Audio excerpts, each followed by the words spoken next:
Made in Module, le rendez-vous de l'initiative dans les monts du Lyonnais. Bonjour, bienvenue à toutes et à tous. Il dynamise les monts du Lyonnais et aujourd'hui j'ai le grand plaisir de recevoir Alain Garnier. Il est prof d'histoire-géographie au collège Le Petit Pont à Saint-Martin-en-Haut. Bonjour Alain. Bonjour. Alors Alain, dites-nous en quoi est-ce que vous faites bouger ces monts du Lyonnais ? Ah bien écoutez, j'essaye modestement en effet de les faire bouger un petit peu, notamment au niveau des élèves, puisque je suis professeur d'histoire-géographie à la base. Et dans le collège où j'enseigne, au collège Le Petit Pont de Saint-Martin-en-Haut, eh bien, nous avons un projet que j'ai initié il y a bientôt 10 ans, qui s'appelle les rencontres solidaires et citoyennes. Et donc voilà, au mois d'avril, là, le 10, 11, 12 avril prochain, ce sera notre 10e rencontre, déjà. Alors, qu'est-ce que c'est que les journées, les rencontres solidaires et citoyennes, ces 3 journées ? Expliquez-nous. Eh bien, disons que c'est une façon de faire de l'éducation civique, comme on disait auparavant, enseignement moral et civique aujourd'hui, différemment. L'idée, c'est que pendant 2 jours et demi, tous les élèves du collège, donc pratiquement 400 élèves, ont des ateliers, rencontrent des associations, font des activités autour des thématiques de la solidarité, la citoyenneté, l'ouverture culturelle. Donc on les sort des livres, on les sort des classes de cours et on les confronte à la réalité, quoi. C'est ça ? Complètement. Et on les sort même des classes, de leur emploi du temps, puisque d'habitude le système scolaire est quand même assez cloisonné, on va dire. Et là, pendant 2 jours et demi, ils ne sont plus dans leur classe, ils sont mélangés, 6e, 5e, 4e, 3e. Ils font partie d'un groupe donc de 16 élèves environ et ils ont un emploi du temps spécifique pendant 2 jours et demi.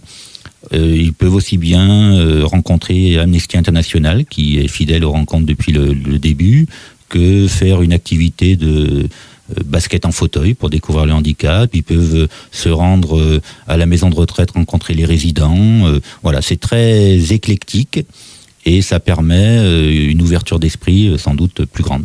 Donc ça dure 2 jours et demi, c'est ça ? C'est cela, le mercredi matin, jeudi et vendredi journée. D'accord, chaque élève se voit remettre quelque part un agenda de ses journées, c'est ça, et passe d'atelier en atelier pour découvrir tantôt une maison de retraite où les résidents, ou tantôt une activité basket, handi-basket. Tout à fait. 3 semaines, 1 mois avant les rencontres, je donne à tous les élèves du collège une fiche de vœux où tous les ateliers sont proposés. L'an dernier, il y en avait une 60aine qui étaient proposés. Ils font des vœux, 3 vœux, et à partir de ces vœux, je constitue les groupes. Et après, une fois que les groupes sont constitués, nous constituons un emploi du temps spécifique pour chaque groupe. Et donc, les élèves sont informés que du mercredi matin au vendredi soir, ils verront telle association. Cette nouvelle manière de faire l'éducation civique, c'est propre au collège, à vous, ou c'est quelque chose qui est une initiative nationale ? Non, alors l'idée en éducation civique, c'est vrai que c'est sortir un petit peu du cours qui pourrait être un cours de morale et de travailler plutôt autour de projets. Donc auparavant, ça pouvait être des collectes, des aides à des associations. Mais là, c'est vrai que les rencontres solidaires et citoyennes, c'est un projet un petit peu unique. Ouais. En tout cas, tous les intervenants depuis 10 ans m'ont toujours tenu ce discours. Oui. Et c'est pour ça qu'on vous interviewe également. Voilà.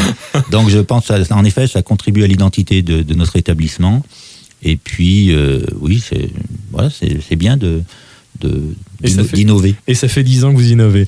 Combien de thèmes alors se voit proposer un élève du collège et combien d'ateliers globalement différents ? Les ateliers peuvent durer 1 heure, ça c'est la plage horaire de base, 1 heure, 1 heure et demie ou 2 heures. Donc un élève qui aurait que des ateliers d'1 heure ferait 12 ateliers sur 2 jours et demi. Ouais.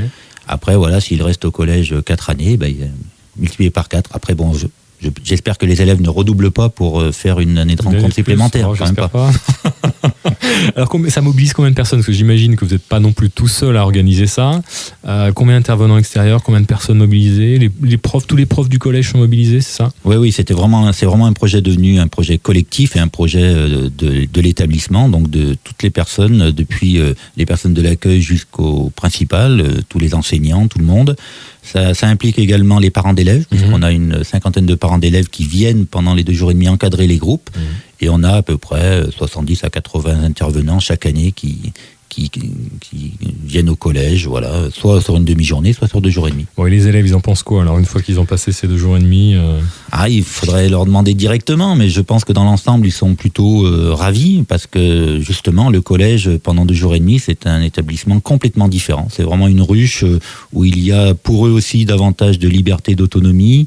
Et puis des activités qui évidemment sortent complètement du cours classique.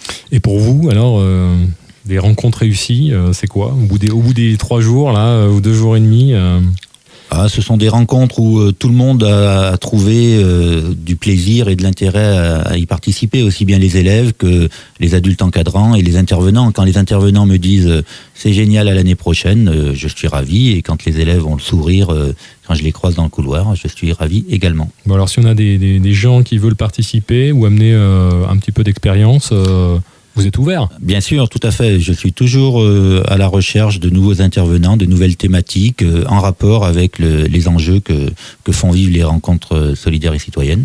Donc, il n'y a pas de souci. Ils peuvent passer même par Radio Module pour me contacter. Eh ben, avec grand plaisir. On fera le relais avec grand plaisir avec vous, Alain Garnier, voilà, qui a organisé encore cette année pour la 10e année consécutive les rencontres solidaires et citoyennes. Et ça se passe au collège du Petit Pont à Saint-Martin-en-Haut. Merci d'être venu à notre rencontre à Souzy dans les locaux de Radio Module. Merci à vous. On va vous souhaiter de très très belles rencontres cette année et on espère qu'elles vont durer encore très longtemps. Voilà, très bonne semaine à tous et à tous et je vous dis à la semaine prochaine. À bientôt.